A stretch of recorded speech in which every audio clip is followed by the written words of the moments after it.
कालचं त्या ह्यांचं मुख्यमंत्र्यांचं फडणवीसांचं भाषण विधानसभेमधलं,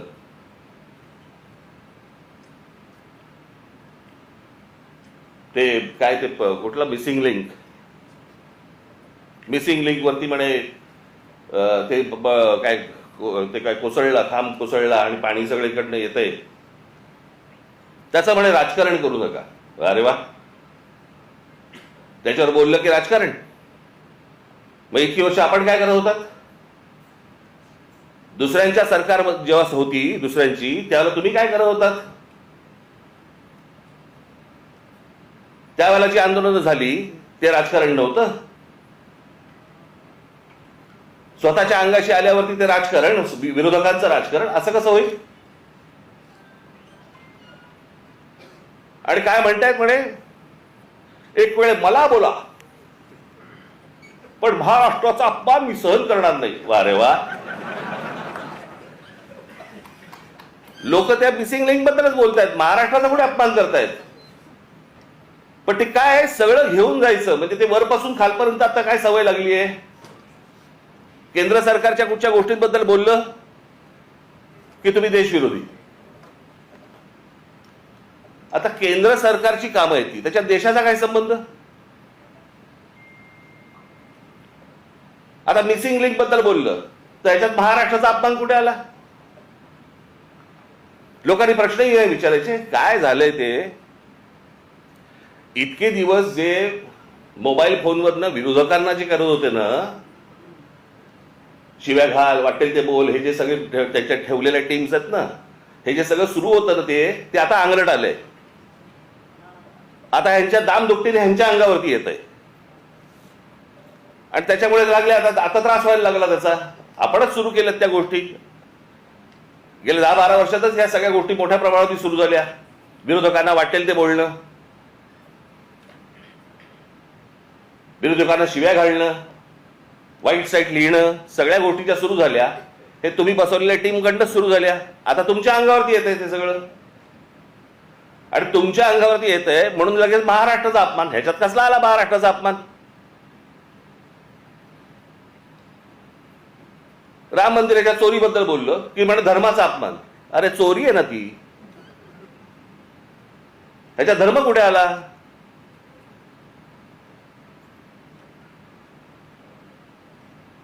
बरं, त्या मंदिराबद्दल आम्हालाही आस्था आहे, प्रत्येक हिंदूला आस्था असेल. तिथे ज्या वेळेला 1400 कोटी रुपये ज्यावेळेला चोरले जातात, काहीही म्हणजे किती पडदा किती असावा यांच्या समोर. म्हणे वक्फ बोर्डामध्ये ज्या वेळेला म्हणे तिकडे चोऱ्या झाल्या त्याच्याबद्दल तुम्ही नाही बोलणार. आम्हाला काय देणं घेणं?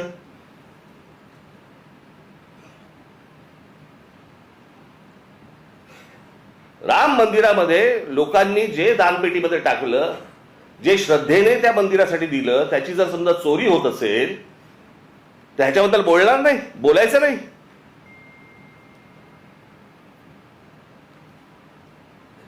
काल ते कोणतरी भोसबळे का कोणतरी आहेत ते म्हणे धर्मविरोधी जे लोक आहेत ते म्हणे पसरवतात. आम्ही धर्मविरोधी? हा देश काय धर्मविरोधी आहे? तुमच्याकडे राम मंदिरामध्ये लोकांनी श्रद्धेने दिलेल्या गोष्टींची चोरी होते आणि हे सांगणारं कोण होतं? हे बोलणारं कोण होतं? भारतीय जनता पक्षाचा खासदारच पहिला बोलला की राम मंदिरात चोरी झाली म्हणून. आम्ही बोललो होतो? हा देश बोलला? इतर राजकीय पक्षाचे कोणी लोक होते ट्रस्टी म्हणून, तिथे ट्रस्टी कोण आहेत? 15 ट्रस्टी आहेत तिकडे. 15 ट्रस्टी पैकी त्यातले जवळपास 12 हे केंद्र सरकार नेमतं, आणि त्या 12 पैकी केंद्र सरकारने जी नेमलेली माणसं आहेत ती RSS शी संबंधित आहेत, विश्व हिंदू परिषदेशी संबंधित आहेत, भाजपशी संबंधित आहेत, बाकी कोणीच नाहीये. केंद्र सरकार आणि राज्य सरकार नेमलेले IS अधिकारी आहेत. तिथे जर 1400 कोटी, आत्ता 1400 कोटीचा आकडा आलाय, मुळात कितीची चोरी झाली माहिती नाही आपल्याला.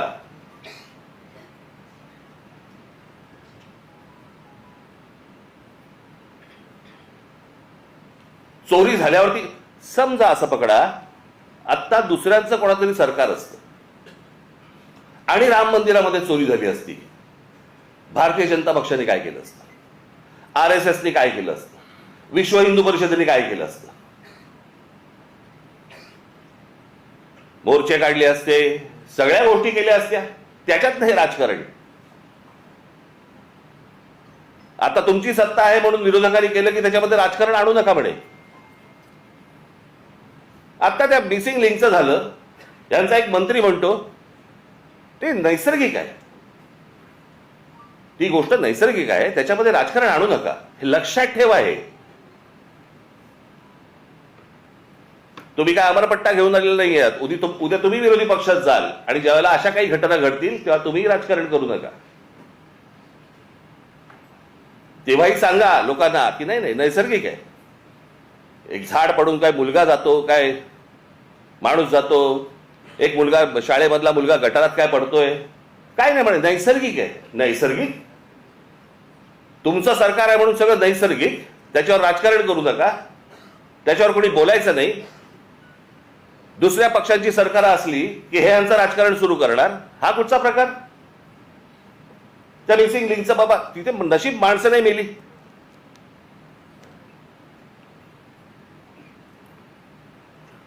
गंमत बघा, त्या मागे 2005 मुंबईमध्ये आला होता ना फ्लड, ते सगळं पाणी वगैरे तुंबलं होतं. 1000 मिलीमीटर पाऊस पडला होता, 1000 मिलीमीटर. काही 2-3 तासाच्या अंतरात त्याला मुंबईची ही हालत झाली होती. 1000 मिलीमीटर. आणि आता 300-350 मिलीमीटर पाऊस पडलाय. मुंबई तशीच तुंबलेलीच आहे.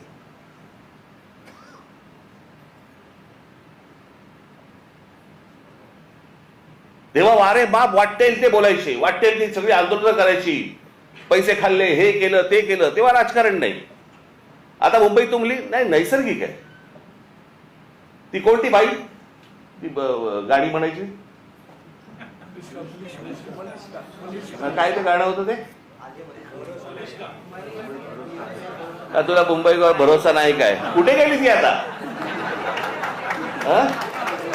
तुमचा आला व्हिडिओ?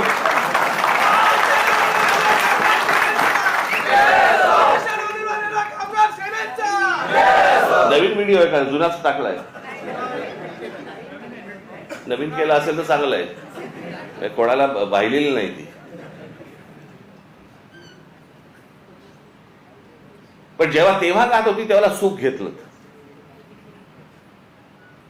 आता दुसरे ज्याला बोलायला लागले त्यावेळेला त्रास व्हायला लागला. आता मला दुसरं कळलं नाही, मला मुख्यमंत्र्यांचं विधानसभेतलं भाषण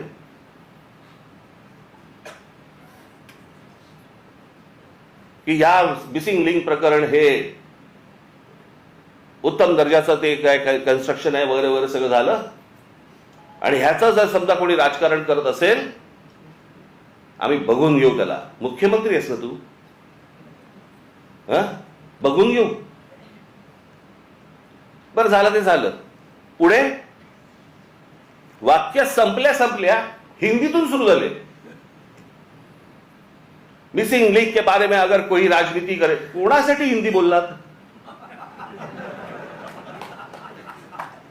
समोरचे आमदार मराठी, महाराष्ट्राची विधानसभा, महाराष्ट्राच्या विधानसभेमध्ये आमचा मुख्यमंत्री, महाराष्ट्राचा मुख्यमंत्री हिंदीत बोलतो. कशासाठी? कोणाला सांगायचं होतं? कदाचित आपल्याच पक्षातल्या वरच्या लोकांना सांगायचं असेल, बघून घेईन.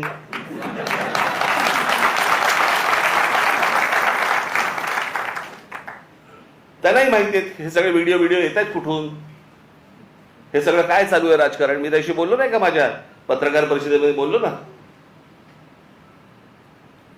जी काय घमासान सुरू आहे ना आता तिकडे पक्षामध्ये, फक्त बघत राहा, पाहत राहा.